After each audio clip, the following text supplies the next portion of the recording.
Hello and welcome to Reanimated, ladies and gents. This is Stuart, your California host. Today I'm joined by New York host H.A. Conrad from Brooklyn. Hello. Hello, hello. Also joining us from Seattle, Kyle Diaz. Good morning. Good morning, sir. How you doing? All right. Today we are going to be closing the coffin lid on Midnight Mass. And but before we can get to that, for those final two episodes, we will be talking a little bit about the news. There isn't a lot.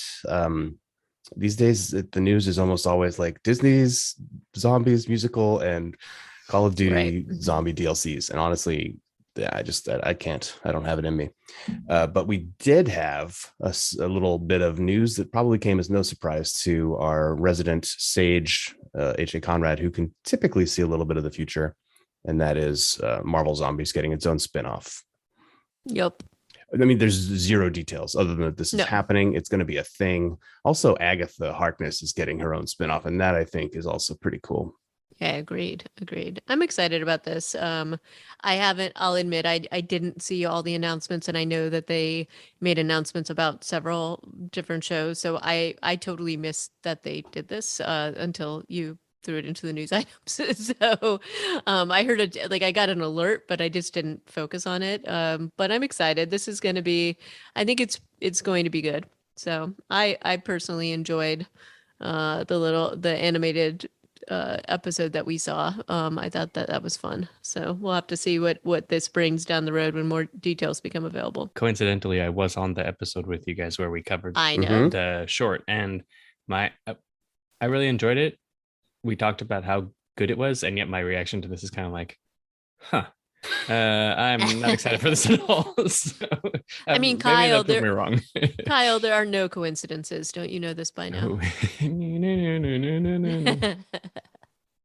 I'm curious if they're going to pick up from where that story potentially ended, or if they're just going to start fresh with it'll be interesting. I think they could do it. I think they could do it either way, and it'd be fine. That's the kind of, I mean, that part of this kind of project, right? That one-shot episode also played very fast and loose with murdering off lots of people, lots of characters. And I don't think if they want a series, they can't kill quite as many people that fast. Right. But yeah. On the other hand,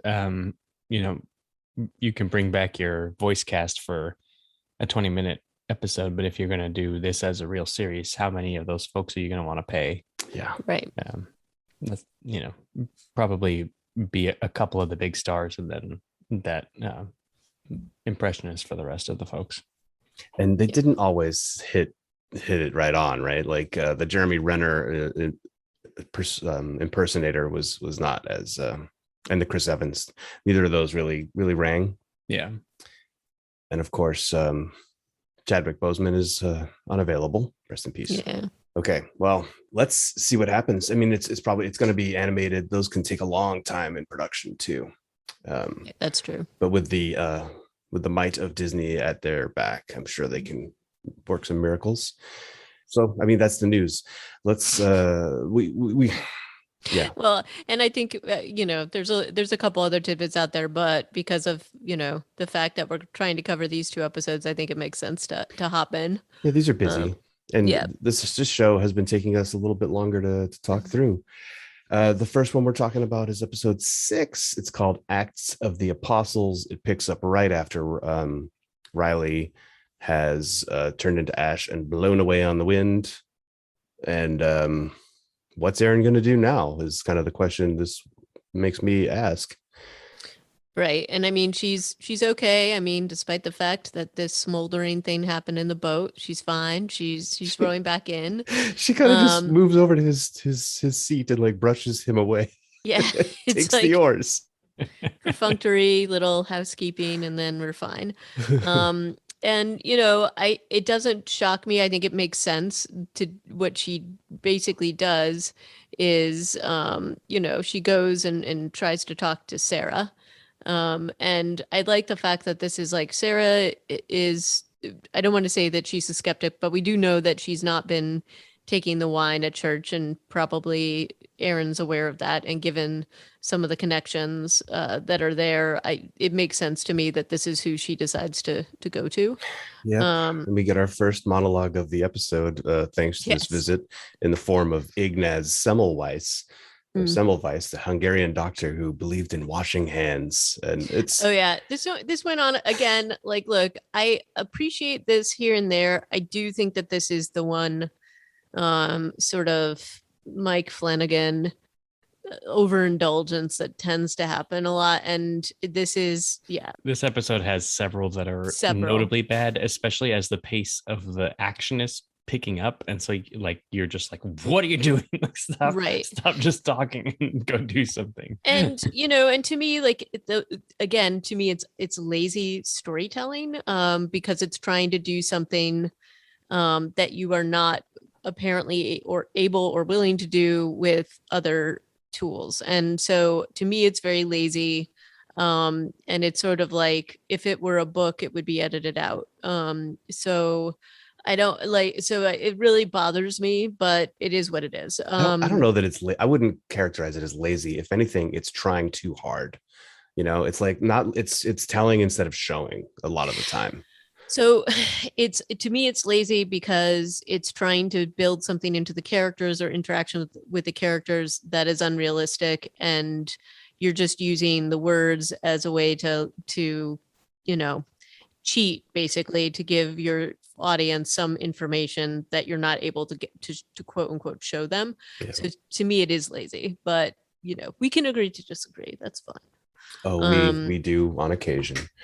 We do. But in this case, I don't know, like, if you would cut so many of the words out of this monologue that Sarah does, which is basically, it's trying to build this level of like, Aaron thinks that she's telling Sarah something that's totally unbelievable. She's gone to her because, this is the person who was with her when she discovered her pregnancy was gone. And I think has some idea that at least Sarah will have, from a scientific point of view, from a doctor's point of view, some sort of knowledge, or at least she won't sort of out of hand say she's crazy, hopefully. But really what struck me about this is, like, I think you could probably get there without this crazy monologue, this crazy long monologue, because Sarah's big reveal at the end, she can talk about how her mom is miraculously healed, which she does. Yeah, she can talk about all the blood. stuff, and then the blood. And like, you could have gotten there, I think, a lot more quickly than they did, and it would have been just as effective. I don't know how Aaron could have shown up and been like, some crazy shit's going down, and Sarah could have been like, I know, and pushed the vial of blood into the sunlight, and then you would have accomplished exactly the same thing. Kyle, I feel like, Kyle, you've taken some film writing or film classes, right, when you were in undergrad, and do you know what like the translation is from monologues of this length to pages of script and lines that the actors are getting handed to like memorize? I'm not sure I understand the question. Like, so you're the actor Annabeth Gish is given how many pages of dialogue to memorize to do this monologue, right? Oh, like, this monologue is like probably a page and a half of typed script, which I don't know. Is a lot. Yeah, it feels a lot. It's an extremely large amount. And I wonder, behind the scenes, if actors get this and they're like, awesome, I'm gonna shine in the scene, or if they're like, oh my god, how am I gonna memorize all this? No, I don't think they have any problem memorizing it. I think everybody loves the chance to sink your teeth into something meaty. I just think in this instance, like the reveals aren't keeping up with the pace. Like, we just saw somebody like literally burned to death. We're not impressed by the blood in the burning sunlight. Blood anymore. You know what I mean? Like, we got to move past this. The pace is picking up here at the end of the show. So and I mean, I feel like it's enough to basically show Erin Mildred, who is now like looks like she's in her 20s, and say, oh, I believe you, and this is why, and you could move on. And that would have been, to me, a much better use of it. But and then these three women are now allied as believers, and they are some of the few people on the island that know what's actually happening. I think you have some people that have suspicions, but these three now know. Sarah presents her thesis that for people who've been taking communion including Aaron and probably, yeah, I guess Mildred too, if they don't die by before too much time has elapsed, their bodies might reject the Hmm. vampiric blood, and they can still be normal. And that's kind of like the get out of jail free card that only one or two people on this show managed to take advantage of. Yeah.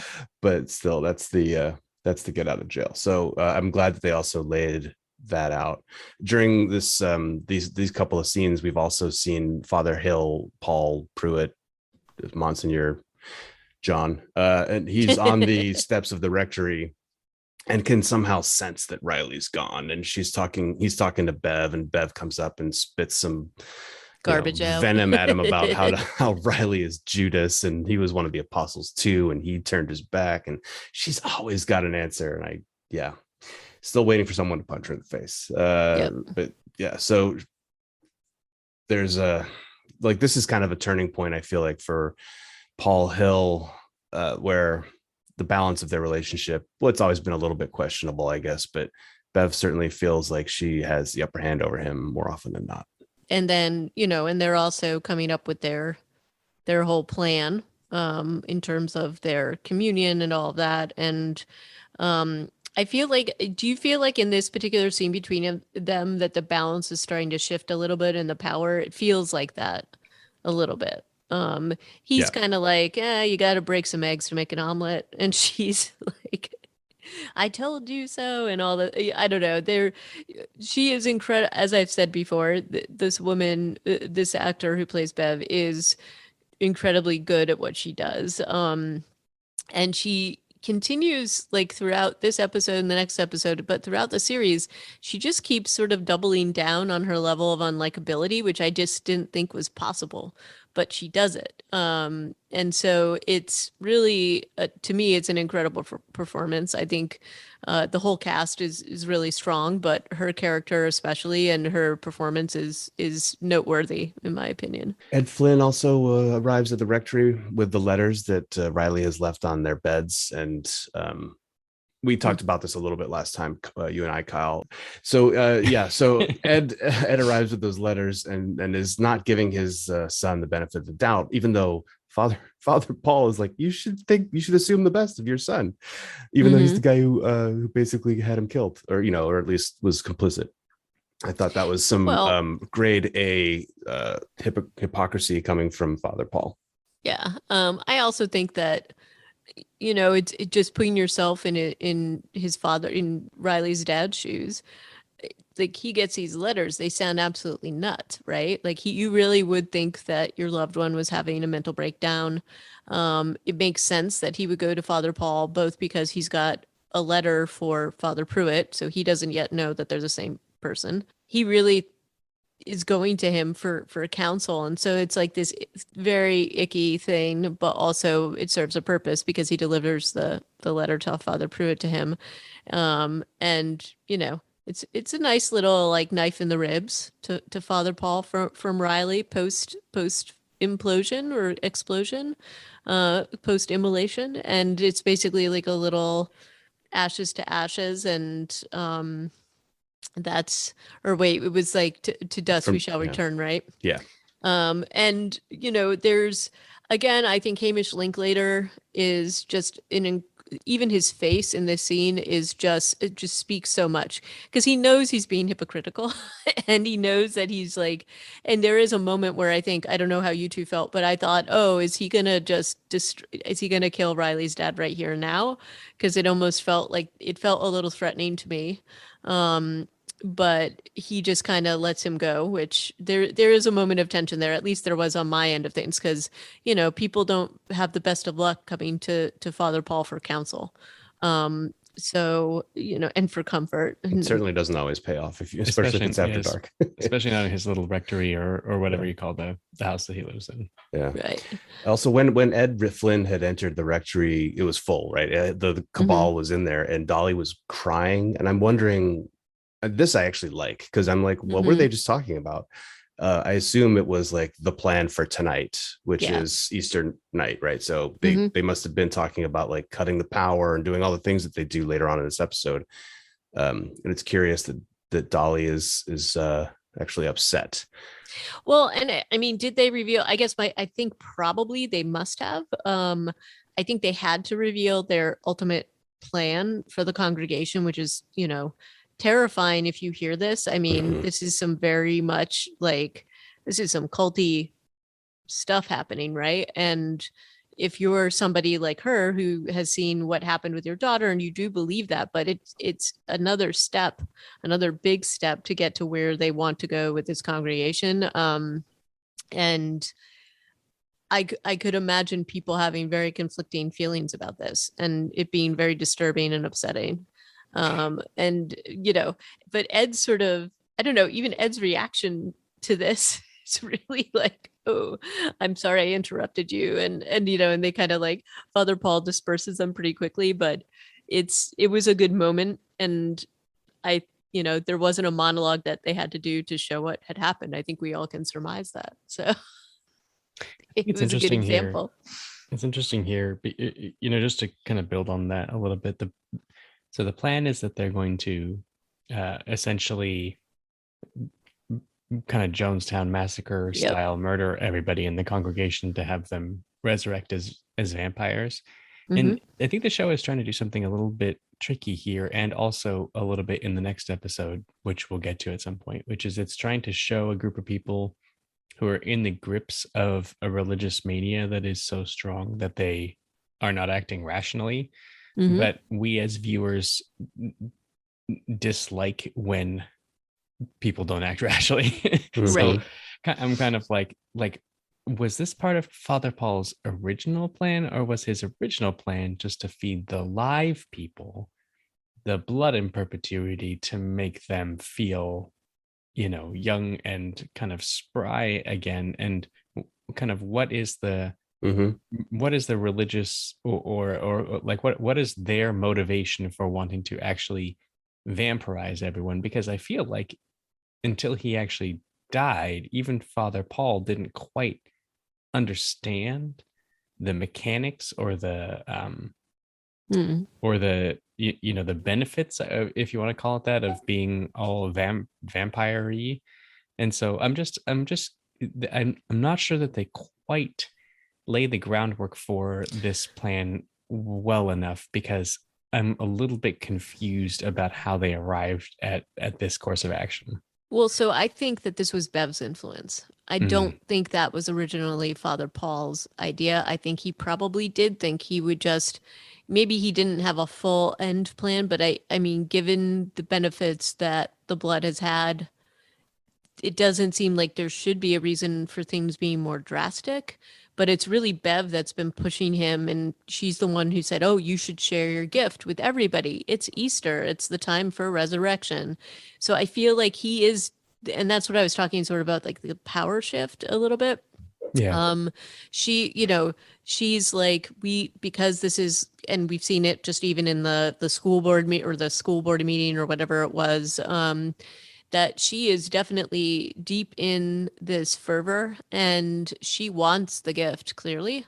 So this, I think, is her way of getting it, but also her way of influencing and having sort of putting her thumb on the scale with Father Paul. And then by the things that happen with Riley, she's kind of like, oh, see, this is what happens when you make the decisions or when you do it this way. So now we can have our whole congregation. And she's also got that other piece of things, which it's like, if you're not part of the congregation or if you're not a true believer, she's got a lot of judgment going on and a lot where she's like, everybody else outside of this needs to be punished. So we should all be a part of this and be as one, no matter what way we need to get there.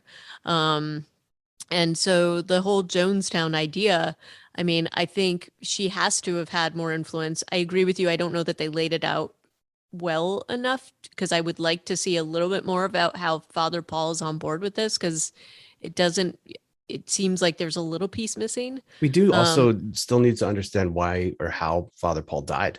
Like it's Right. not explained. Kyle, I think you have the theory that maybe he was poisoned by Bev, but I don't know that the show has put in the groundwork to suggest that she would have tried to kill him. Oh, I I think think he it's I think it's definitely, I ambiguous. think he was poisoned by her. Yeah. I just don't think that the show has really put in the effort to show that she was trying to get him killed. And she's still, until one of the last scenes of the show, is basically like, you have to be our leader, even though she's trying to lead from the rear. So I don't know. Like, I feel like it was either like he OD'd on vampire blood after enough time had passed or something. But yeah, obviously when he dies, that's also one of these catalysts for, oh, now it's everlasting life. It's not just gifts. Yeah, It's also it's not just youthfulness, it's actually resurrection. That's true. And then maybe with I don't know, again with her influence, he's altered. He's definitely altered after he comes back. Oh yeah, he is. Like in many ways, and he's not the same person. He's altered, but he's also not like within 30 seconds of coming back bloodthirsty and trying to murder every warm-blooded thing that comes into his sphere, because he comes back in a room full of people and they look after him all night, even though they do talk about keeping their distance. And I think, it's important to keep that in mind when we look at the end of this episode and the one that comes after it. Is there's a little bit of continuity going on here, and some of it can be explained away with personality, like Ed and Annie Flynn also have like this self-control. And maybe we're supposed to believe that John Pruitt also has this level of self-control due to his morality. Riley obviously never took he did drink out of Sturge's blood cup, but that was when he was a very baby vampire. Well, he must have had some control, because we do see him sort of like have some hunger pains before he takes Aaron out into the boat. So we know that standing over his family's beds. And clearly the next night there are people who have zero control. Right. And we hear about it. And then the other thing is, and this is the part where, again, I can't, this is the hard part for me to make the leap. Like, so Father Paul and obviously Bev and others know about this level of hunger that these vampires have. And so their big plan about converting this whole room of people seems to be a little bit short-sighted, in that, like, what do you do with this many people that have that level of hunger? Like, to me, it seems like this would have been kind of predictable that this would have happened in this way. Well, let's wait until we get to that episode, though, because we should talk about that. But that's within this episode. No, it is. But so the next one, the next scene after the Ed Flynn delivers the letters is Aaron goes to visit Annie Flynn and is like, hey, come with me to the mainland, and also Riley's dead. And it's kind of comical how this scene unfolds. It's not supposed to be, but maybe that's a trend also here, where Annie's reaction is well, we can't come with you to the mainland. What an odd request. And then be quiet, that's not funny, and get out, even though they're standing on the street. Well, I mean, I think that makes sense, the level of denial. And you look, I think she does know, given the letters that they have gotten. I think that probably she does know. And she's just pretty, I would say, in denial and heartbroken at the same time. I think her husband probably is a little bit further there, but she's always been the one who has been Riley's staunch supporter, no matter what he's done. But she's also been the one with like that weird, just, I don't want to say like forced cheerfulness, but she's had faith. And I'm being a little bit cynical here, but Ed always talks about how she is like a saint. And so I can see in this initial moment, I think Aaron's delivery to her with this news could have been better too. So like, maybe you don't get into this about Riley. Maybe make up a story that Riley is on the mainland to get them away. I don't know. Rather than hit her over the head with this info. I don't know. What do you think, Kyle? Yeah, I think so. I think that they've kind of missed a little bit of an opportunity here that we'll kind of talk about a little bit later, where Riley's parents in the last episode are shown to have a very strong moral compass and are kind of some of the only decent people as the town descends into anarchy. And I am not certain that groundwork has been really laid by the show, because they've been Agreed. kind of a Yeah. huge bummer for most of the show. They have not really accepted Riley. They've assumed the worst of him at every single moment. And then they've been truly horrible in this particular instance to Aaron. So we're getting a little bit of a redemption for them next episode, but I was kind of like, really, these are the folks who have the moral fortitude to withstand this, because so far they've just been really unforgiving and uncharitable folks. So Yeah, I would agree with that. The following scene is Sarah goes to the sheriff, and we, Kyle, we talked about this last episode too, because we thought we might be getting to this episode in our review, but we didn't. But this was the second very lengthy monologue of the episode, and this one makes less sense than Ignaz Semmelweis. At least that one was like tangentially connected. This one is Sheriff Hassan's backstory about 9/11 and why he joined the police and xenophobia, when he's just been told that the blood is burning. Yeah, and I didn't chat about this because I had to hop off for something, but this is, I think this might, there's a few to choose from, but I think this is my least favorite monologue, and makes the least amount of sense. And I don't like how to me, it's very ham-handed in how it's trying to put this idea across, and it doesn't fit in at all. Or at least five to me, minute monologue also, which to me is just, oof, that's too much. right. And it just seems really forced, and to use your words of earlier, like just trying way too hard to get this thing wedged in there about, who the sheriff is and what he's contended with. And again, I think that we already know some of these things and some of the things that he has been dealing with on this island without doing this scene. Or if you are going to have him do a monologue scene, I don't know, like it just felt like, because he did a little bit of one with his son about his wife and losing her. I don't know, this to me was like the worst one out of the entire series, but I don't know. When do you think, Kyle? I agree with that. And I also think, we talked in my first appearance on the show about how this show has like both the best and the worst of Mike Flanagan's writing and directing, and about how there's stuff here that I love so much. And in this episode, there is stuff that is coming, and we're gonna get there, where I'm gonna stop complaining and start, fawning, because I just think it's so awesome and well visualized. But first we have to get through this like stupid stuff, and this scene just drives me totally batty. I'm like, same, like the sheriff should know that some weird shit is happening. He's got like now, like as Stuart and I discussed last week, like 8 missing people. He has a very rational person showing up in his office to tell him something fantastical, which, by the way, maybe bring some of the blood with you, doctor, or your mom. right? So you have can some show proof. him.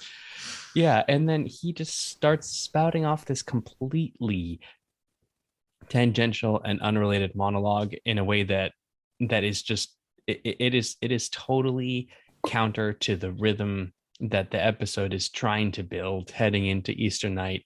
It makes the sheriff seem like an unemotional lump who is trying as hard as he can to not do his job at any particular moment in time. It is a total waste of 6 minutes of time. And I will also say I love Rahul Kohli. I don't think that this is on him. I think it's on the dialogue, on the written, on the script. And I do think that he delivers this as well as he can. It just doesn't make sense. No. And it just to that point, he, like, his capstone argument is, oh, and this is secondhand information from Riley, and Riley is unreliable. I'm like, where are you getting? You met this guy like 2 days ago. You don't even know this guy. But also, as Kyle just pointed out, he knows he's got lots of people missing. He knows that Yeah. as a solid fact. So whether you think that this is true or not because of the source of Riley, I completely agree. Why didn't you bring some of the blood to show him what's what? Because that's a pretty easy, or your mom who looks like she just, like rolled out of bed and got, a blowout or something. And like she looks like she's back in like teenage years. And these are specific pieces of evidence where if you're trying to get this guy to help you and get him on board, those are the quickest ways to do it. And then maybe he wouldn't have to have this weird monologue. But anyway, that was, and I also will support what you had said, Kyle, which is that there's some really great things. And again, this is sort of the weird thing about this particular series, is that there's some things in this episode and the next one that are done so well. And this is just the last of, I won't complain. I'll stop complaining, but This is probably the last bad monologue, right? Yeah, I think there's true. a couple others, but this is probably the worst, the last of the worst of the them, last of the worst, which is such high praise. I know. So next up comes our trio of badass ladies: Sarah, Erin, and Millie, trying to get off the island on a ferry because they're like, yeah, I think we're supposed to leave, but all the ferries are gone, or at least the bell doesn't show up. And then they see Sturge, and he's like actively taking pieces of engines out of boats. Which I thought was funny. I do think that their interactions are hilarious here because they're trying to be like, like they're trying not to tip anybody off about what they're up to, but they're asking very specific questions. So I thought that this dynamic, and Sturge isn't the most sophisticated of characters. So this was kind of a fun interaction. And I did like this setting the table in terms of what was going on the island. So I thought that was pretty cool. It's a quick scene, but it obviously, like, the stakes have just gone up quite significantly. And then the following scene is Sheriff is working on Riley's missing persons report, and then suddenly the power goes out. And we've had a scene that sets this up in the storm that was in episode 1. The Sheriff and Sturge talk about power on the island, and Sturge is that go-to guy, which is a problem. Mm-hmm. You gotta have backups to your maintenance guy, it turns out. He's turned off the power. He took out the breakers. He's with Wade. And then they're also talking about when to cut the cell tower power or network. And they're like talking about how to trick the Sheriff into complacency. It's also premeditated, which is obviously why they were at the rectory earlier having their tete-a-tete. But it's just, this is a dastardly plan, and they are, and on some level, on every level, I'm like, so, this great miracle that you're looking at doing, not only is it like, they know they're going into a Jonestown scenario, and they're cutting the power, and they're cutting the cell, and they have no problem with this, and they're not turned. Like, they don't have this amorality that Father Hill is blessed with through the change. Like, it is kind of like a mental leap that's kind of difficult to comprehend. Yeah, but not if you think about it in terms of religion or other things. Like, they're deep into it at this point. They've seen enough and seen what his transformation, and they've processed it in the way that their religion, or like that they've basically processed it and defined it in the terms that Father Pruitt has given to them. And even though it's scary, that's where they feel like they are righteous and coming at this from, hey, this is what we do as the congregation. This is what we've been trying to get to. So I think that they are basically just, they're not as strong personalities as Bev. Certainly I'm kind of taking her out of the followers because she's kind of a different animal entirely here. But, Dolly and the mayor, like, they feel like they owe something, or like that something's going to be rewarded. Like, their daughter was healed, so now maybe this is the next step. So that makes some sense to me. And even if it sits a little bit wrong with them, they feel like there's sort of a greater good that they're going to. So, and which I do think that stuff to me is part of the better, like, the commentary that this is supposed to be, just about, well, so what do you believe, and when do you question it, and are, and that kind of thing, and just sort of in this sort of culty scenario, like what makes sense, what doesn't, and what is going to pull you out of it, and stand up for it. I also think that they are scared to do anything. Bev's pretty scary. And Father Paul, despite the fact that they are sort of doing what he says and whatever, there's definitely a level of fear there, of fear of him. So I don't think it's physical fear if it is fear. I mean, Bev did, when she was telling them to throw Joe Colley's body overboard, she was just quoting scripture at them. And so I think they are scared, but it's like spiritually, like they're worried that they could get frozen out by. No, definitely. But yeah, it's messed up. The next scene we have is Millie, Sarah, and Aaron again are just like, oh god, we're fucked. It's 30 miles to anywhere. We can't row that far, although maybe they could. It would take a minute. And Aaron decides that she's going to go to mass, and everybody's like, what? Which I thought was quite funny. And this is where she says this thing, which I 100% disagree with. She says, all I know is Riley sacrificed everything because he thought I could help. No, he didn't. Like, that is not what he said to you. That is the opposite. He said, go. He said, leave, go the other way. So I don't know if that was written like to be like, yeah, Aaron's a little obtuse, or if they forgot what Riley was saying in his final scene. I don't know. Like, I mean, on some level, yeah, he wanted her to see what would happen to him so that she would not have to have like this slow awakening to the horrors that were all around her. But he also was saying to her, you should just leave and get out of here and run away. There's nothing you can do. Of course, her staying and either mistakenly or on purpose coming to this realization that she can maybe help, it pays off, because in the next episode, their realization about the fishing boats and like plan phase 2 or whatever is a serious thing to have to consider. And if they had run, obviously this would become the strain pretty quickly.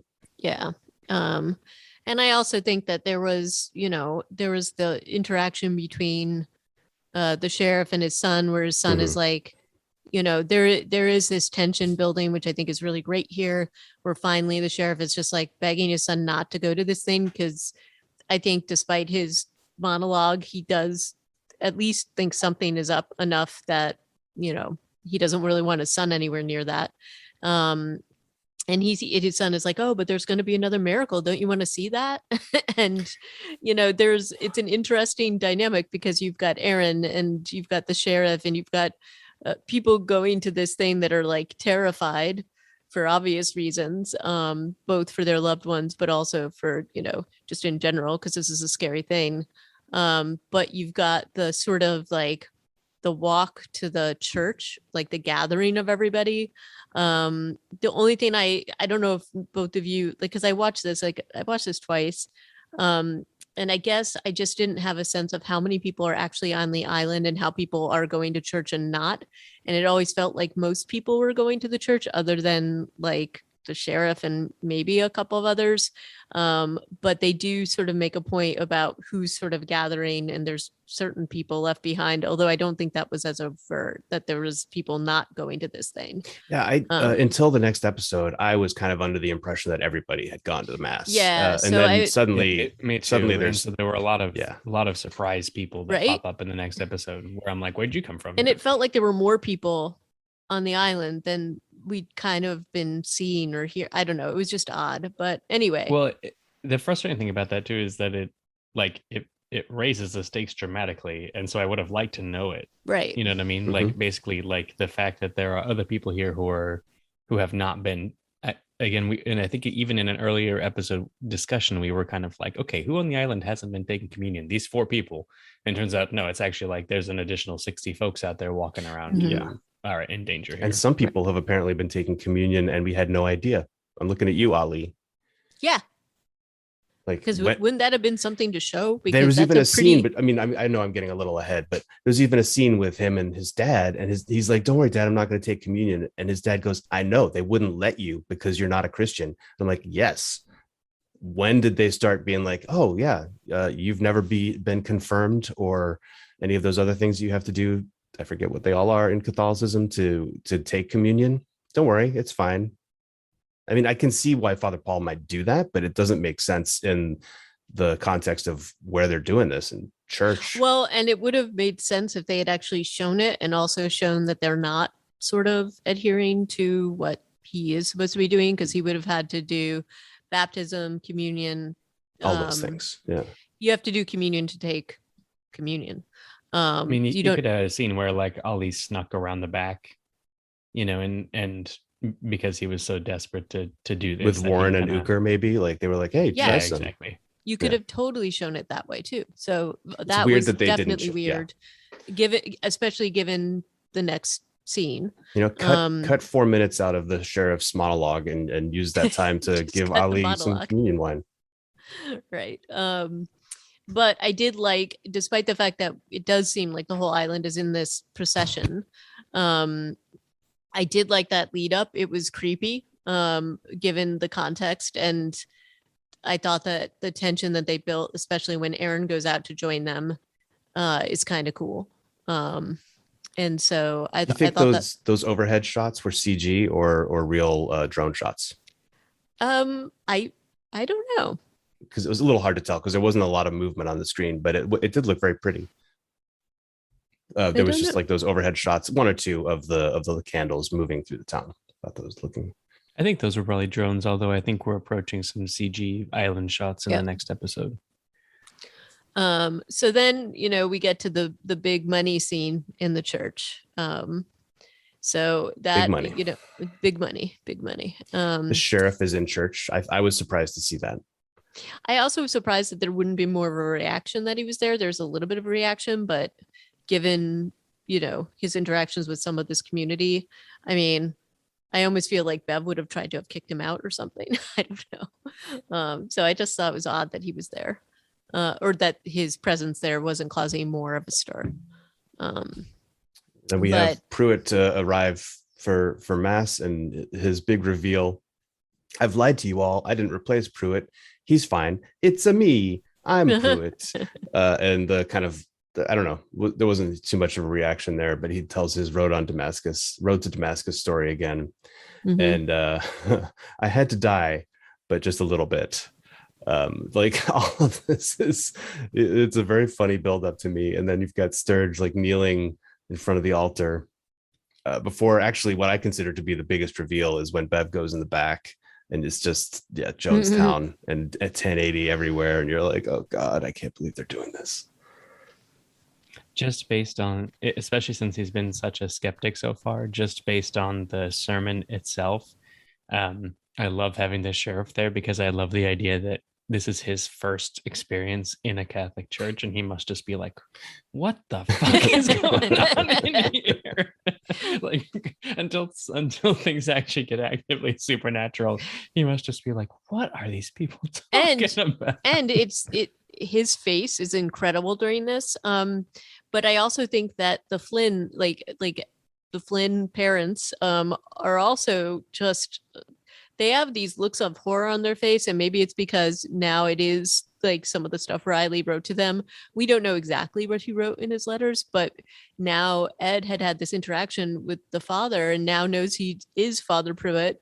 Like there is definitely their faces are incredible here. So you've got the skeptics in the crowd and also Aaron and Sarah and Mildred who know what's happening.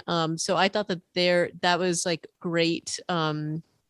Just a really great contradiction because they have not heard this for the first time. This is something that they all have some knowledge of, but the rest of the congregation doesn't, other than to know about the miracle. So then to hear this for the first time, it's just like a very weird room to be in. Yeah. And then to realize what they're doing, I kind of feel, I don't know, given that they're a little bit surprised at it, I feel like more people might have run at this point. Yeah, more than just the sheriff. Like that does seem a little far-fetched because this is already like the core congregation plus a lot of extras. Mm-hmm. So there might have been a couple of other people who were like, nope, like that mom with the two really little kids, maybe. Yeah. I don't know. Like I could see. I think there's a lot of people who are just still confused about what's even happening. Yeah, when somebody drinks the drink and then falls and then like goes into seizures and collapses, you're not going to be like, yeah, this isn't my scene. I don't know. And Yeah. even if you didn't at that point, then when you see them bringing out trays, I Mhm. don't know that if like I agree, like I feel like it would have made more sense to have at least some people leaving. But anyway, I will say that the lighting of this scene, the way they play the shock of like play off the shock of the congregation about how they're processing what happens, there's a lot of confusion, and they are taking advantage of that, or Bev and Father Pruitt to some extent. And it kind of strikes me, just like even showing them what happens, like Sturge is like not psyched to be drinking that poison, I don't know, right? I thought he was pretty willing. He has a couple of side eye looks, which are pretty funny. But like obviously there's another huge reveal here when the sheriff starts to leave with Ali, and Ali Mhm. is not having it, and there's the angel standing in the back of the church too. Yep. That's pretty big time, and that's when everybody's like, oh my goodness, that is Yep. that is maybe an angel, maybe it's something really scary. But the angel has such like theatrical timing, also the way it Yeah. moves and puts its wings out. Or I shouldn't call it the angel, it's just the big old granddaddy vampire, and so he's playing along. Mhm. It's kind of I interesting. love like, this. isn't I love this so much. So the shot where the camera just kind of moves around the sheriff, and you find the angel just standing quietly in the background, waiting for his, the time for his grand reveal. And then he comes up to the beginning of to the front of the church and stands behind Father Paul and spreads his wings, and he's just such a terrifying Mhm. and kind of like incongruous part of the assembly. I just absolutely love the visuals there, and then equally love, and I'm not being facetious here at all, I equally love the idea, and I just giggle to myself at the thought of them dressing him in the chasuble. Oh yeah.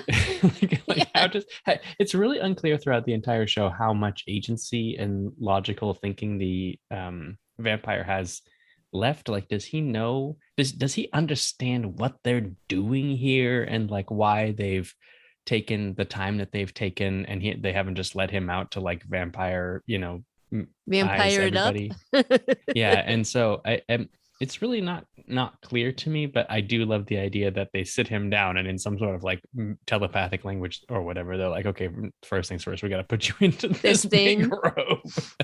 We got to cut holes in the back for your wings to come out, And then you'll look so like a real boy. No, it is very funny. And the idea of them dressing him or him dressing himself. I do think this is also one of the things that I wish there was a little bit more of. Like I also wish that there had been a dressing the angel in the chasuble scene, but also, when he's running around in Father Pruitt's like fedora and coat, just sort of like, hey, I'm a normal guy. Or maybe he's doing this stuff himself, maybe he's like he's got his sewing kit out, and he's like, ripping some seams in the back of the chasuble to get his wings through. I don't know. And looking at himself in the mirror, like, I don't need to see it. I just am, enjoying imagining it. No, it is. But I do feel like he has to at least know that this is whatever they're doing is to get sort of to sort of spread the word, spread the blood, whatever they're doing. It's to, it's sort of spread the virus, so to speak, or whatever he is. So I think he must have some awareness to some extent that this is what they're doing, but they don't necessarily show that and show what if anything, what agency he does have. So that's kind of there are two interesting. scenes that show this is a thinking creature, Yeah. even if it's not 100%. One of them is where he kind of pauses after he meets Father Pruitt before deciding to give him his own blood. And then in this scene also, where he's kind of stands above at the altar looking kind of benevolent at people. Yeah, he does. He's playing it up. He's playing up the angel thing here, definitely. For sure. Like, he knows his role. It's pretty wild. But then, so the sheriff, they start. Sturge comes back to life. They're like, oh, see, here it is. This is going great. The organist guy, the ponytail dude, is like, this is my cue. I'm going to sit down and start to quietly play hymnal music again. Yep. Which I thought was a little bit like, yeah, okay, dude. And then Sheriff Hassan tries to go home. and try to take Ollie. Ollie is like, no, don't you see this is amazing? And then, oh, what are the odds? I mean, I know that they've been making the sheriff a kind of a tool over the last 2 episodes with his various behaviors, but bringing a gun to Yeah. church. I mean, he hasn't been believing any of the conspiracy stuff so far. So what motivation does he really have for this? I mean, I think for him, he's worried about his son, and that's where it's coming from. And Sarah gave him some indication that there's weird stuff going on. So I think he was kind of like, I think he knew if he was going to try to get his son out of here, he might have to resort to force. So I think that's part of it. But it still seems like a bad idea. But you know, Yeah, I think there's a non-zero number of people in America on any given Sunday taking their guns to church. So, why shouldn't the sheriff get in on the action? Like mobsters, or you feel like concealed carry people are like, yeah, Yeah, like normal concealed carry people. I don't you think? I don't know. yeah, I think so. I don't Yeah. know. I don't go to church. I don't know if church is like, cool, we're cool with guns. I think it I don't think depends the on. church is cool with it, but I think there's certain people who are strapped all the time. Yeah, I think it depends on what part of the country you're into. So, but in any case, like this whole scene, just as it plays out, just it starts out sort of controlled chaos, and then chaos just totally takes over. Yeah, everybody starts Um, drinking after the sheriff gets tackled, and now he's on the floor like screaming. Ali is straight up just going for the magic sauce, and when he did that, I was like, oh well, he's just murdered himself. Like Mhm. Ali's gonna die. Little That's what did I I know. thought too, because I didn't realize that he had. I guess anyway. I mean, But it how becomes could clear. we have? There was no way for us to know, other than his like insistence that church was kind of cool. There was no way for us to know that he's been taking communion like against all Catholic law. I actually thought they were going to make a point of this, like when he Mhm. drank it. I'm like, oh, so this is going to be the part where he dies because he didn't actually do, So I thought that that's where they were going with this. So when he resurrected, I was really honestly like, oh, I miss something, and I kept trying to like figure out if I had missed a scene where he was like drinking the wine, but there was no such scene. So And so Dolly and Wade are both drinking. And then like as this scene goes from crazy to crazier, they're like consoling Lisa and telling her everything's gonna be okay, and she's like sad. But obviously, yeah, as things go bad and these baby vampires all start coming back, and like we were talking about earlier, they come back and are right away trying to kill people. Like, Well, there's something important that happens here, which is that the thing that really triggers the chaos is that what's it, Mildred? Yeah. Is that the yep, old yep, lady? Mildred Yeah. shoots. She picks up the sheriff's gun and tries to shoot the vampire, but ends up shooting Father Paul instead. Yep. So the kind of most rigid and authoritative figure in the room is suddenly totally down for the count. mhm. And I think that's a big reason why the chaos breaks out the way that it is. I'm not sure that he could have kept a lid on it the way that he thought he could. That's kind of my Um, I know that's what the show wants us to think, because Bev kind of takes over and starts issuing orders after he's out. But Mhm. yeah, like how he doesn't rule that room, and with all those people Well, coming but back. the vampire also has a lot of authority, and he takes out Yeah. Mildred, which is like a great little like. Oh kind man, of, that was a great. terrifying. The speed of the vampire is increasingly terrifying. But he takes off with her, and all of a sudden there's really nobody left. And I think when the folks start to resurrect, there's like kind of blood everywhere. And the behavior of the first couple of people who resurrect is kind of in keeping with their lack of moral fortitude throughout the Mhm. series. And so I love, and I think it's not a coincidence at all, that the mayor is like the first person to just go totally off script and Mhm. grab somebody and Yep. start Yep. sucking blood down. We have to talk about this a little bit more, because so yeah, Wade goes after a background actor, this lady. Yeah. And he says, it's okay, don't be suspicious.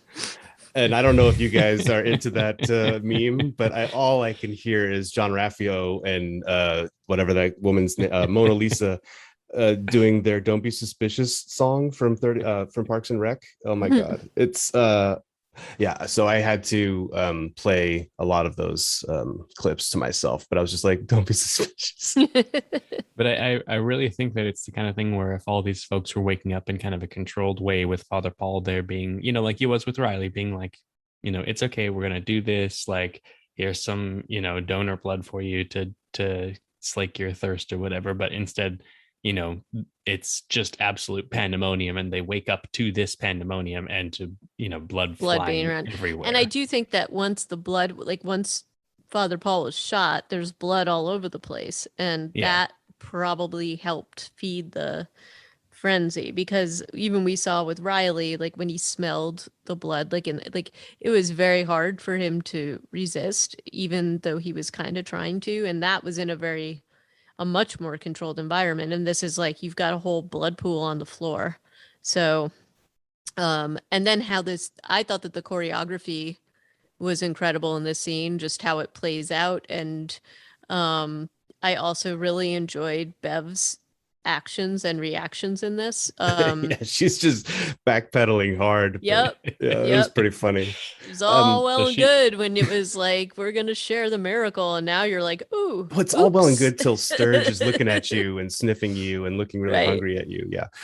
Some, like you said about the choreography, I 100% agree. Like, it was crazy, but it was every time they would switch to one of those shots, like the camera was up high above the altar looking down at the church, and those, like, the large big picture action scenes, those weren't just like those were like all laid out, like people were where they were supposed to be, and then you'd cut in to like the close-up action and then go back to the big picture every so often. I thought that looks really cool, because you could see Sarah Gunning fighting someone in the aisle and Ed Flynn on the other side of the church fighting somebody. It was pretty cool. Right. And then as our group of people who were, the only people sort of showing some kind of like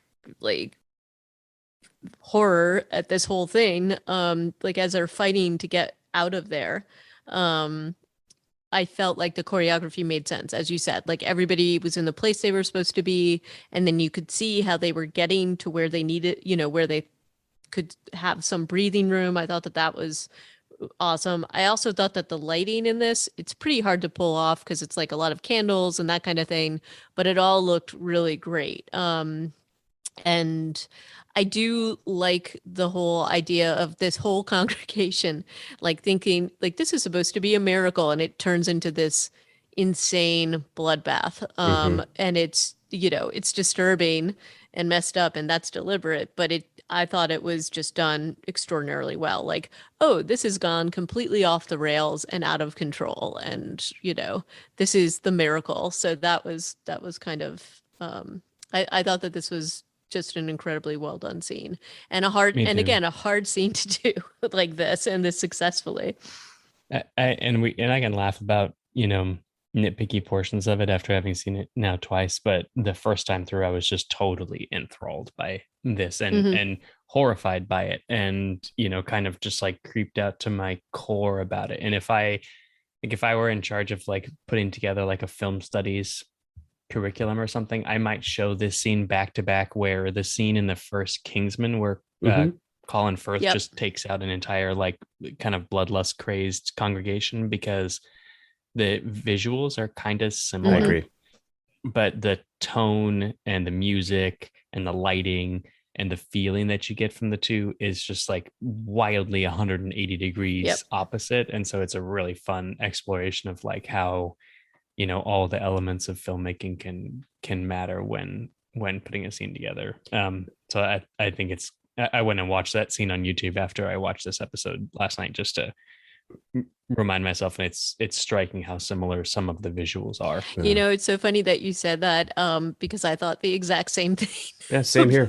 I think I don't know if it was on purpose, but obviously like a crazy fight scene in a church, it's pretty iconic, and Kingsman did it first, but it was I agree that this scene definitely has those echoes.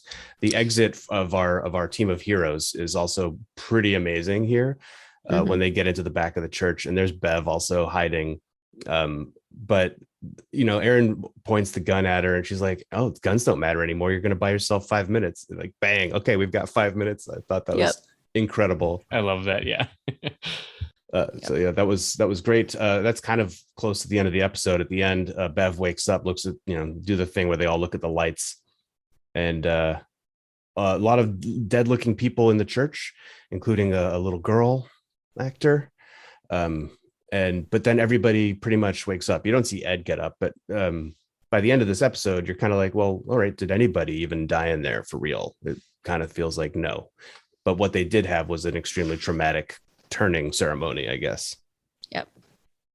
That takes us to the end of Act of the Apostles, and my gosh, that was a lot. And so Revelation is next, which begins with crickets. It's nighttime. The church is there, and then a lady wakes up, and this is Mildred, and now she looks even younger because her hair was a little bit shot through with silver before, but now since she's now reanimating, and I feel like the vampire can choose not to. I guess she was already full of vampire blood, so there's not a whole lot he could do to stop her from coming back in a way. Maybe I don't know. They don't address staking or anything like that in this show, so it's kind of hard to tell. But she goes inside and basically starts to console Father Paul because he's looking around at his church and it's just blood on the walls, as everywhere around the church. It's messed up. But they that's kind of where they stay until the end of the show. A lot of the rest of this episode is like we talked about, people getting pulled out of their homes, people who hadn't been at church getting attacked, and then like the actions of our 3 adult heroes and 2 child heroes. We've basically got Warren, Lisa, Sarah, Aaron, Mildred, and Sheriff Hassan. Yep. Is that everybody? Yeah. Oh no, so Mildred isn't with them anymore, but yeah, it's those 3 adults and those 2 kids, and sorry, Mrs. Flynn. Yep. And so yeah, there's a lot of very interesting scenes with I guess the first major one is when Bev starts throwing Molotov cocktails inside their house where they are hiding. And Annie Flynn goes out to approach her, and this is kind of the only scene that is punching Bev in the face, but it's with words, which is appropriate. It's appropriate, but it's still not enough given all to me, it's not enough given what Bev has done here. Yeah. And so, I mean, she's basically like, you're not a good person. Somebody should have told you this a long time ago. I thought that was just nice writing right there. Yeah. I do love this scene from Annie. Is that the name of Riley's mom? Yeah. And I love that Bev's inclination when she gets attacked for something is always just to double down on some shitty thing to say. But like, the thing where Annie is kind of like, you're a bad person, and she's like, well, you're Riley Flynn's mom. I know, like that's the best you can do. Kind of like, it's like, wow, that is a really horrible thing to say to somebody. But Annie's comeback to that is, and God loves him just the same. And why does that so difficult for you to understand? And frankly, I feel like that's using Bev logic against Bev, and it does seem to, and she doesn't have a comeback to that. Her comeback to that is, she's stalling, go around back and look for for the others. Well, and the other thing I was kind of like, like where was this acceptance of Riley when he was like, alive, and all this talk about how wonderful they think he is and what a good person he is and all that kind of stuff. She was always in his corner, even though she was super churchy. It was his dad who obviously didn't want to give him the benefit. That's true. Yeah. But I thought this was, this is obviously extremely satisfying. And then, she cuts her own throat, and you're kind of like, well, what's that going to do? You're just going to come back. And I don't understand how you've, delayed anybody with this action. But then you kind of understand that she was right when they get so seduced by the sight of her blood spilling on the ground that they have to take a few minutes for like a quick, and it's they've also set up this conceit of minutes, and it comes back a couple of times. They're like, what are we doing these guns and knives for? What is this going to be for? And Aaron's like, it's going to buy us a couple minutes. And that's pretty cool. Honestly, that is like a cool theme to this episode. It comes back and it makes sense. And what you just described is Annie understanding that what she's going to do is going to buy them minutes. Yeah, I like that. Right. And then this is the other, this is going back to what we were talking about before. The vampires are kind of laying siege, led by Bev. Like, she's definitely the one that's like, okay, now everybody who hasn't taken communion blood up until this point, we weren't sure that they were, other than like Sarah and a couple others. They're going to go and kind of take out other people on the island. And this is sort of, the a mob rule gone wild. They're out of control. This is definitely anything but control going on here. And then here's where we definitely see different houses of people that apparently were not going to the church. And it sort of like gets into a frenzy because Bev's the one that initially gives this order to burn down the house that Aaron's in. She's definitely, that's sort of like her deal. And basically this is, at some at some point they will need shelter. So she's like, okay, well, you can burn down everything but the rec center, but there's absolutely no control over anybody at this point, right? So the reason why the show ends the way it does is because the vampires are idiots, it turns out. Yeah, they just don't have what it takes upstairs to weather this storm. So we have that sort of that frenzy building and just see all this out of control, like the new baby vampires just kind of doing their thing, with some exceptions. I mean, you've got Annie and Ed who are not giving in to some of these behaviors, which must be really hard, especially if there is the blood is the issue and it's out there, because there's a lot of it out there. So I agree that I don't know that they laid out exactly what it takes to make that willpower be so strong for some and not others. But that I felt like the scenes and showing what was happening and the horrible reality of what this whole what this mess has become, I thought that was pretty well done. The scene of the escapees trying to run through like the town square, which is not probably the best way to get out of there unseen, and watching the big daddy vamp fly into that window, and then like a survivor comes running out of the house. I thought this was all unfolding kind of interestingly, because there are vampires just kind of wandering around there too, including Uker and Wade. And Hassan, of course, uses the only 3 bullets that he has in that scene also. Yep. We also see that basically the big vampire does not react to being shot. Like he gets shot a lot of times in this episode, or at least 3 times, and every time it's just like, doesn't matter. I'm gonna drink some more blood. And well, they're clearly setting. I think it's really more in the scene with Warren and Lisa where they set this thing up where when he's drinking, he is really just focused on drinking blood and doesn't like notice bad things that are happening to him, like getting shot or later on getting knifed. So that I thought that was actually well done in this episode too. That is the showing, not telling. If he had stopped and given a monologue about how he just really loves blood, I mean, that might have been more like Mike Flanagan from 1 episode ago. Here, they're content to let the pictures do the talking. Right. And then we also have the plan of our heroes that are basically like, hey, we also have to burn the boats so that they can't bring this elsewhere. And I do think that there's a realization of all of these people that are fighting against this horrible reality of this new vampirism, whatever you want to call it, that they are probably going to die.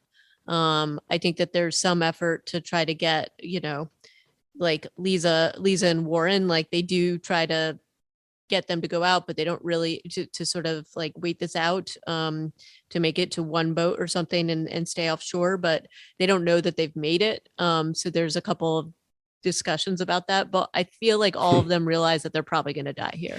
Yeah, there's a lot of fatalism. I kind of like that too. There wasn't like how are we going to survive this? It was how do we take as many of them out with us as we can? Right. I have to say, so again, watching it, especially the first time through, I was pretty much just totally caught up in what was happening and I wasn't thinking too hard about it. Coming back to the whole vampires plan of let's burn down the rest of the buildings so that everyone will have to come to the rectory or the rec center, and we can kind of decide who lives and who dies. That whole plan feels really dumb to me, and it kind of like made me mad. And I don't love it when people do this, but I'm going to do it anyway, which is basically like just rewrite the the story to be how I think it should have been, in my opinion. But I don't understand why they didn't just throw the Molotov into the first house. And then they've talked over and over again about the winds and how the whole town is a tinderbox. Yeah. And I was like, just have that fire spread. Like, there's the threat of wildfire, as Stuart knows, is terrifying. And then you could have easily gotten him into some sort of situation where all the vampires are maybe up on a hill somewhere and there's fire on all sides. Mm. And that's why they, have nowhere to escape to as dawn approaches or something like that. But this whole thing where they go around burning every single house is just like, it is. Again, like I said, they're trying to show some people in the grips of a religious mania so strong that they are acting in unbelievable ways. But as viewers, that's very, very difficult to accept. And so Right. all that we sit here doing is being like, why are they doing such a dumb thing? And like, real people in the grip of cults do very strange and inexplicable things, but it's still frustrating as a viewer to have that be to have this gigantic plot hole of like, you absolutely need shelter to survive every single day. Why Right. are you burning down all the shelter? Well, right. And then there's also the part that, Bev eventually figures out that the boats are burned as well. And she's like, well, who burned the boats? And it's sort of like, well, I don't know that anybody would have necessarily known that it was our group that was burning the boats, the group sort of railing against them, because the whole place is on fire. Like, it is totally within the scope of reality that this group, like, if this is how you're playing it, that this group of out of control vampires might have done it, or that things could catch. To your point, Kyle, I don't know that they needed to show all of this. I think I know why they did it, but I agree that it was like kind of hard to. It would probably be easier to accept that some big thing that they did then spread everywhere else would make sense. Yeah, they throw one Molotov cocktail into the house where the group is hiding, and then after they've done it, they're like, "Oh, wait a minute, hold on, what have we done here? This could get bad." Oops. And then the fire just spreads. That would have by been whipping wind. been satisfying. But as someone who really wants Bev to get punched in the face, if there's a scene that makes her seem really dumb, I'm going to take that as like a metaphorical Very true. punch in the face too. Yeah. And so I was celebrating that. I was like, oh, this is the answer. This is how we get to a win state, because it's kind of hard to see one without them doing this Right. to themselves too.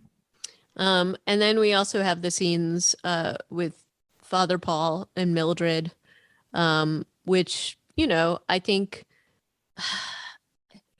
So I don't think, again, and I'm not trying to be critical, I do think that this is nice because it shows some motivation and we can see a little bit more.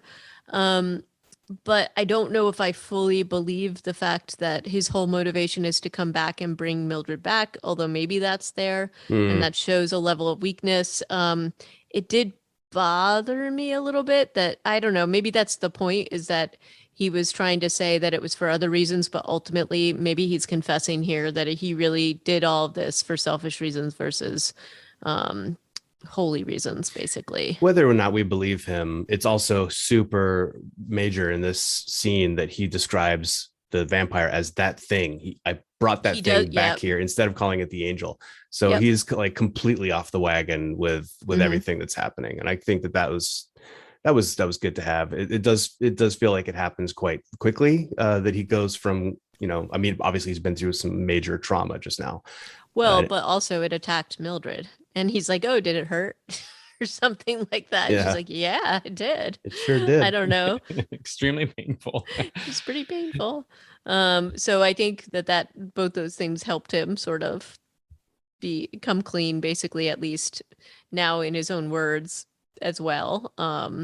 But yeah, I did think I liked this scene between them because it's interesting how much like we've only seen their interactions when she has dementia and sort of coming back. We haven't seen them have one-on-one conversation.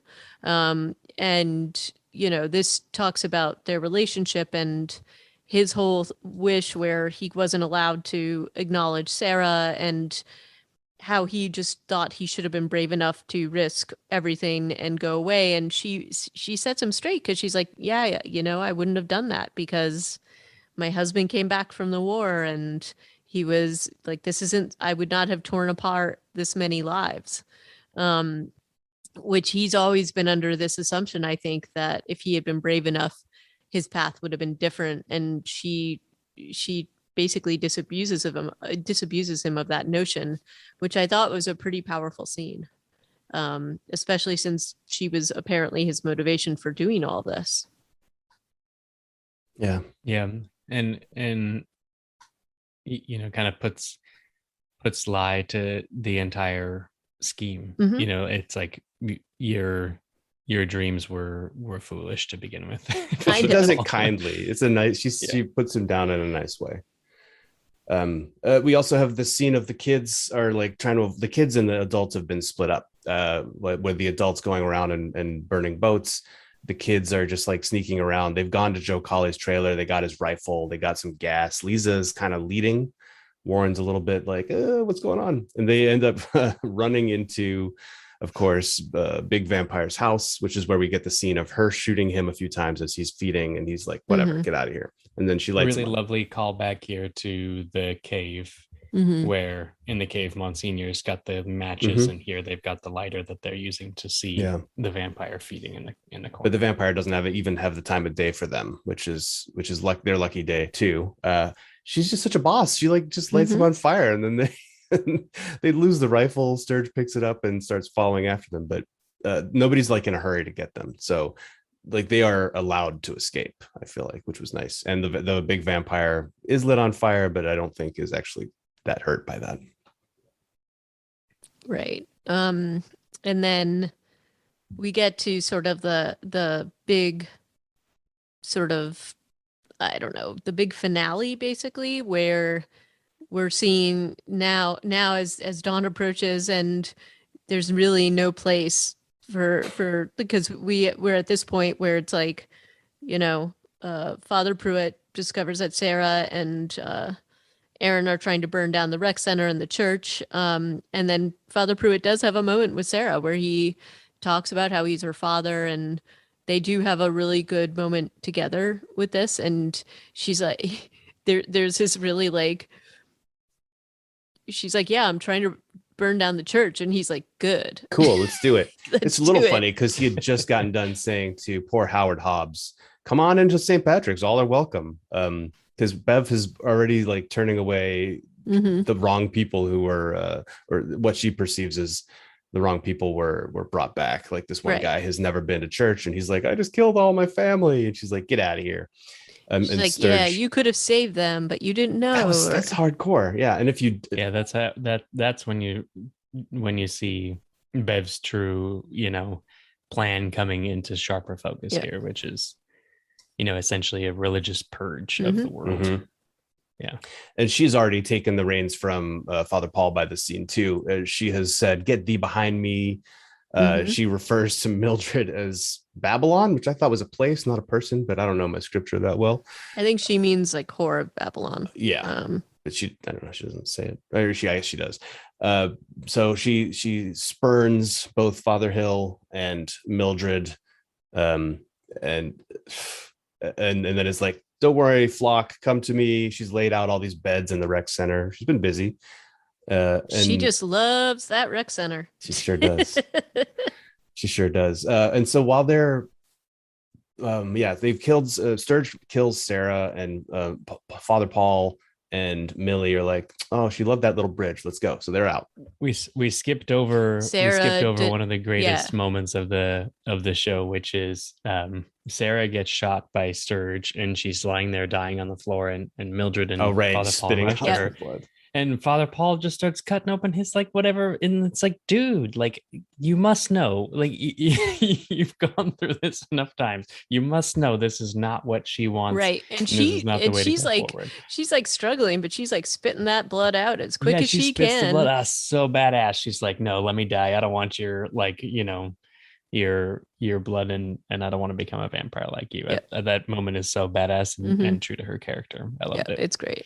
Hassan has decided that he wants to burn down the rec center from the side of the building where the mob is, Right. instead This of the did not back make side. any sense to me. I mean, these three are taking a massive risk. They've gone to where the vampires all are to do this. And kind of what Bev says later, like, why didn't you wait till we were all asleep? Solid point, Bev. Why? Or at least unable to come out of the house. Yeah. Right. So, I mean, they didn't know that all the vampires had been called back and that like none of them were hunting anymore. Maybe the big daddy is still, but yeah, like there's also an unintentionally comic moment where the sheriff's like, "Is the rec center empty?" And then Aaron Green comes like wandering out backwards. She's not even facing she's not even facing the crowd. It's like, and then she's like, "Oh shit, are there 50 people behind me?" And one of them has a gun and they're about to shoot me. I don't know if it was I think it was intentionally funny, honestly. But it's such a weird flex for the sheriff. He's like, yeah, you think it's empty? There's another dummy in there. Here's the one other person comes stumbling out to get captured as well. Yeah. So then Aaron is getting munched on and taking advantage of the vampire's inability to do anything but feed, even like moving its head back to her neck when she starts to stab its wings. I thought that was kind of interesting. This is so wonderful and uncomfortable at the same time. Yes, it's super uncomfortable, this whole scene, but well done. And again, like, these characters didn't think they were getting out, so she's doing what she's got to do to kind of keep him incapacitated. But I have so we see how many holes she cuts in his wings, right? And I know that it can regenerate to some extent because of the blood. So maybe it is a little bit because it's drinking from her while she's doing this. But the number of holes that I just don't think it would be able to fly at all. I don't know that it would have any lift. I don't know. Like, it doesn't seem like aerodynamics would allow this to happen. but I do love it, like, where she's just kind of like, all right, I'm just gonna do this while it's distracted. While I am a snack. It's great. And she's got her dual wielding kitchen knives that she's had with her for a little while now, and she's just kind of like, and it is, you know, I know intellectually that this is like, you know, a piece of vinyl stretched between two pieces of PVC or something like that. But it's so uncomfortable to watch and makes my skin crawl, and I love that and I hate it at the same time. Yeah, I thought the same thing, because it's like, and the sound effects that they have with it are like really perfect and gross. And you're just like, you know, the fact that she's doing this, and it probably feels pretty icky to be doing whatever she's doing, but and to have it like all feeding on her while she's doing this. So, but the idea of these like skin wings is really gross. Yeah, super gross. So we'd also had a scene earlier of Ali wandering around in the streets looking a little conflicted. I don't think we saw him going after people, because Ali is one of these moral vampires too. And he, you know, they double down on that one shot now by him picking up the Zippo and throwing, and Bev calls him boy. Give that to me. I don't think she knew his name. No. This island is not that big. And then Sturge later also refers to Uker as, hey kid, where they have a moment together. And I'm just like, you guys know each other. You guys all know each other. I think the thing with Ali is intentional. I think Bev is so racist that she has, in the moment that she really needs to, you know, persuade this person, she has literally forgotten his name. Yeah. And I kind of loved that, actually. Well, he doesn't go for boy. Instead, he throws the Zippo into the building, and then that's kind of like, that's the ball game. I mean, the rest of the show, the rest of this episode is just like tying up loose ends and letting characters go out the way they want to go out, or letting us all enjoy Bev's trying to dig frantically into the sand. That was fun for me. But that's kind of it. Like, the sheriff and Ali kind of limp away. Sheriff's been shot twice now, one in the torso, one in the leg, and you know, Erin has her flashback to the death conversation with Riley with very different dialogue, or one last interminable monologue. Oh, and this goes on so long, so long. Before we get to what we all finally want, which is to watch all these people go up in flames, True. and specifically Bev, we have to we have to sit through a really, really long and shockingly what do you call it? Substanceless Mm-hmm. monologue. Well, it's pretty sciencey. So Yep. she's sounding a lot more like Riley than she did when they had their first conversation. Yeah. So I think that's also Flanagan being like, well, there's the answer, everybody. Yep. Despite all of his knowledge of religion, I think he's still showing his cards. But I will say that one thing that did confuse me about why she was dying, because she had taken the blood. Am I like, is it just because it's been too long since the last time she had communion? No, I think she would have reanimated, but she was dying, and they just don't show her come back because I think the sun comes up. It would have been nice to see her body burn up, or to see her sit up and then burst into flames. So anyway, just that was one piece that I was like, huh, because they do show everybody else but her kind of blow up. But that's true. And Warren and Lisa are out in the canoe, and they watch the big vampire start to fly away. And they're like, "Oh, do you think he'll be able to make it to the mainland?" And Warren's like, "Nah, he can barely fly." But then he would have dropped in the ocean, and maybe would have been safe from if he dropped deep enough. If curtains are good enough, I'm sure that a few hundred feet of water would be fine.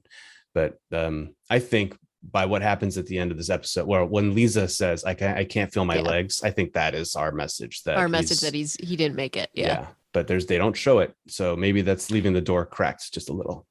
Maybe. That's interesting. I didn't think of it so much as it being like an instantaneous, like, I guess like psychic, transfer to him. I saw it more as like, hey, if you don't take communion for a while, what the doctor was saying earlier, like kind of confirming that this stuff works its way out of your system.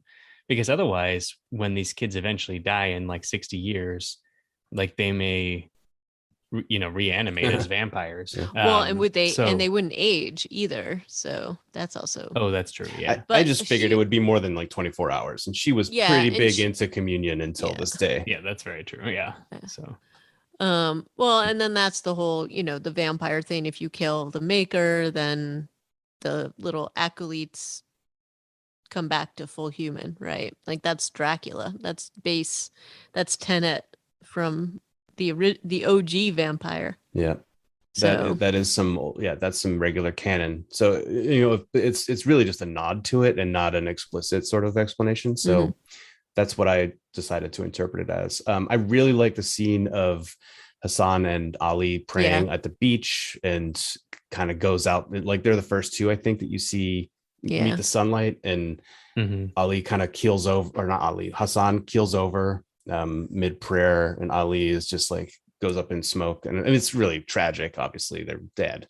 Yeah, but Ali was going to be dead no matter what as soon as he drank that poison. Right. And then I also did enjoy Bev's last scene because it just shows like she's like suddenly like, oh, I'm going to greet this with grace. No, I can't do it.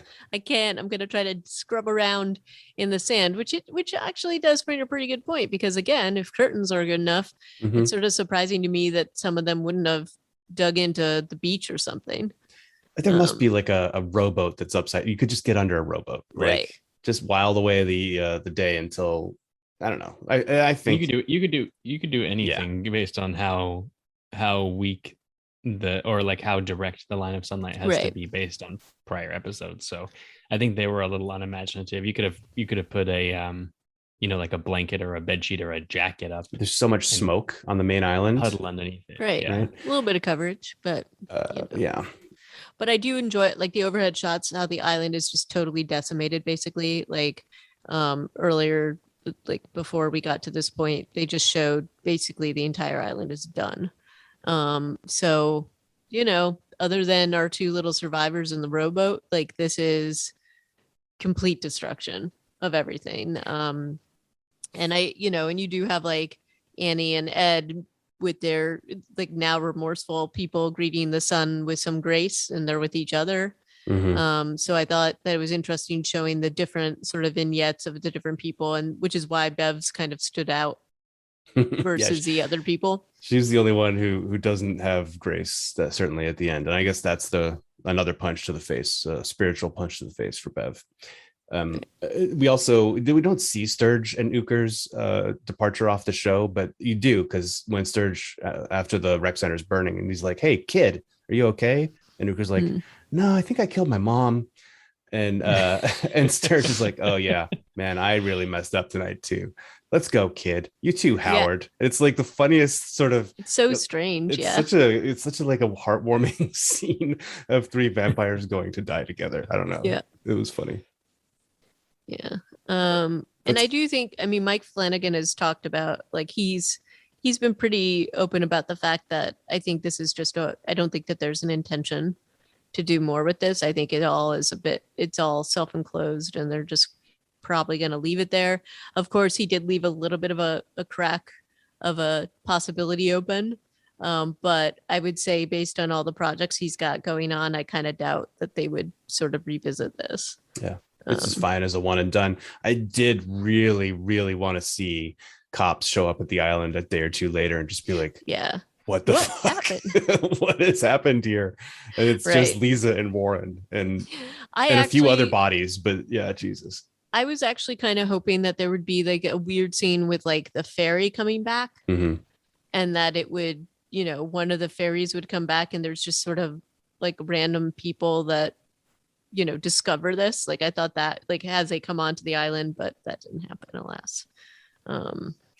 But Stuart, last time we spoke, you were really complaining about the unbelievability of the rowboat on the ocean, and how basically, like, when Aaron and Riley were on the boat, that it just did not. It looked like a calm, like, lake instead of a real ocean. And I could not stop thinking about that, rewatching this for this episode with the two kids on the canoe. And it's riding so heavy in the water too. There's like very little hull above the water. And I'm like, oh my God, one wave. I had no suspension of disbelief issues the first time around, and then the second time I was just like, "Sorry, Stuart's right. That doesn't look like the ocean." Well, it doesn't look like the ocean, but also it's extraordinarily hard to control any kind of like any kind of non-motorized watercraft, like, just because of the tide and all of that. So I admit I was bothered by the fact that Aaron, I mean, granted, these people have grown up in this community, so you can have some idea that they might know how to do this, but it takes an enormous amount of strength to row a boat in the ocean against the tide, or to, come back in. And, I think when she comes back into the island, you can see how choppy it is, which is very different than what she had just been contending with. I don't know. So it is a little weird. Stuart, you and I had a discussion last time about where this takes place. And we discovered that it was filmed in Vancouver. So we were like, oh, maybe it's supposed to be like West Coast, but just to kind of button that up, it must be East Coast somewhere, because the sun rises over the ocean, right? And the vampires flying west to get to the mainland at the end. Yeah. So I think it was always supposed to be East Coast, filmed in like New England, West Coast, Canada, but and New Englandy, and I guess they built this village in a park. Is for the set is where it was built. So I guess no problem with burning some of it down. I guess Canada's cool with that. Another, it made me also want to go back and watch a little bit more of watch Preacher again too, because it had some of those kinds of overtones.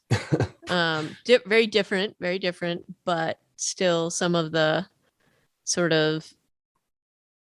choreography and especially like the church scenes did definitely remind me of that as well. And very different ideas, but kind of, putting the sacred together with the very much non-sacred was in it. I felt like there were some homages to that in here too. So but much more cartoony in the terms of Preacher. Did you both watch that? I watched most of it.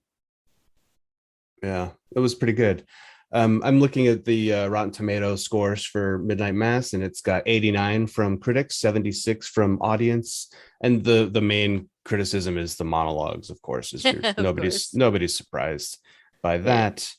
But I think the show has been successful. I think it's probably I mean, well, I don't know. It was definitely in the top whatever of Netflix shows in the US, maybe multiple weeks. I'm looking at Nielsen, the top 10 streaming that they posted on November 4th. Midnight Mass was number 4.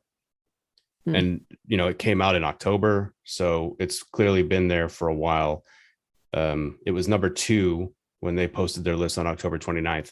So it stayed in the top 10 for multiple weeks. And I have to assume that this is going to do good things for Flanagan's cachet going forward.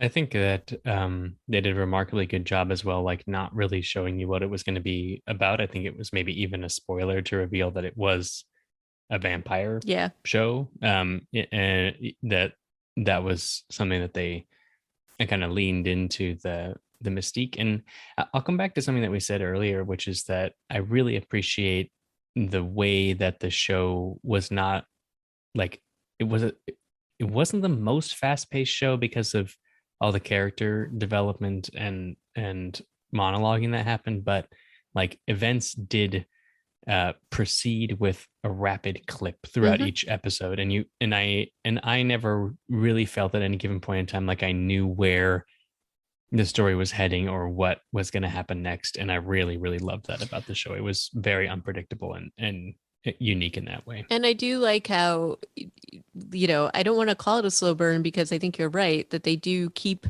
things moving along and they have different reveals in each episode.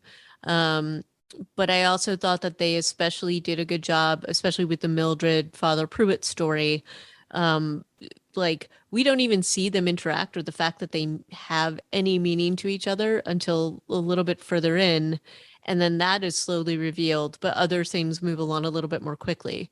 But that specific relationship is kind of kept because of her dementia and other things. Like we don't really see the full impact of that, and that this is really the biggest story, at least sort of why this all happened ultimately.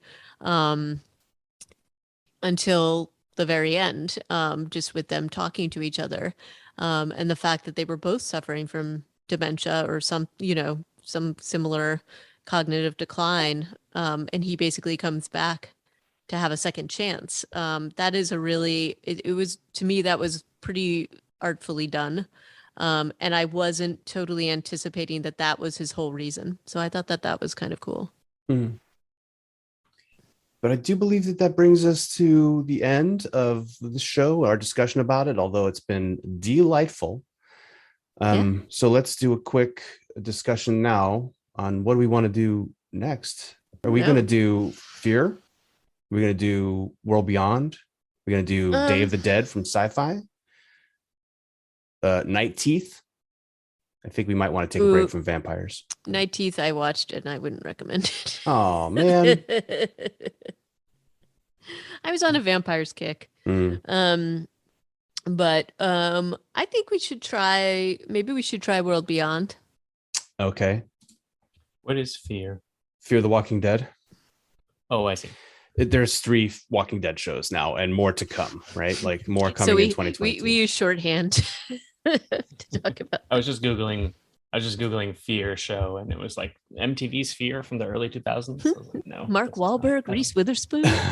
Wow, his first acting job. Kyle, this has been super enjoyable, and I don't want to put any pressure on you to keep coming back, but of course, you're more than welcome. And I know Walking Dead, you're probably like, heck no. But we can keep you in. Keep you in the loop is what we're doing. Yeah, it has been wonderful to talk about this show. Thank you for indulging me by spending so much time watching and discussing it. It's been really, really fun. And I will come back next time we talk about something that I care about, which will probably something not be that I don't hate. Well, no, and Kyle, I think you were the one that really firmly recommended that we talk about the show. So thanks so much. Because I was intending to, but it was Stuart mentioned that you had liked it so much, so it really gave me the push to want to do that. So thank you for pointing it out that was something we should do. So. Yeah, I was watching it and I was like, man, there's a lot of reanimating in this show. If only there was a podcast that was all about reanimating. Wait a second. Okay. So thank you all for listening. And this is going to be, we're going to probably have a break between now and our next episode of 2 weeks or so. But when we come back, we're going to start digging into the world beyond. And longtime listeners of our show know that we were not super kind to season 1, and so season 2, we'll see how much ground they've made up or not when we start going into that. But so for now, I'm going to bid you to write to us. Let us know what you thought of Midnight Mass. You can reach us on Twitter at reanimatedpcast. Our email is reanimatedpodcast@gmail.com. And of course, our show notes are at reanimatedpodcast.com. And let us know what you think about Marvel's new Marvel zombie show that might be coming up. There's zero to know about it yet, but just the premise is out there. And so for me, Stuart, I'm going to say thanks for listening and ta-ta. Yep. Thanks everybody for listening. Thanks Kyle for guesting. And until next time, ciao. Until next time. Oh, one of these days, Kyle, we'll get you to do a real sign off like peace out. Yeah. I'm Audi 5,000. I always have to go last, but I'm not a regular member of the show. I can make you go first. Do you want to go first? Write to us at the email address Stuart said that I can't remember. Yeah, it's okay, Kyle. We've been doing this for years and I still mess it up, which is why it's better when I always get excited when Stuart takes us out because he never screws it up.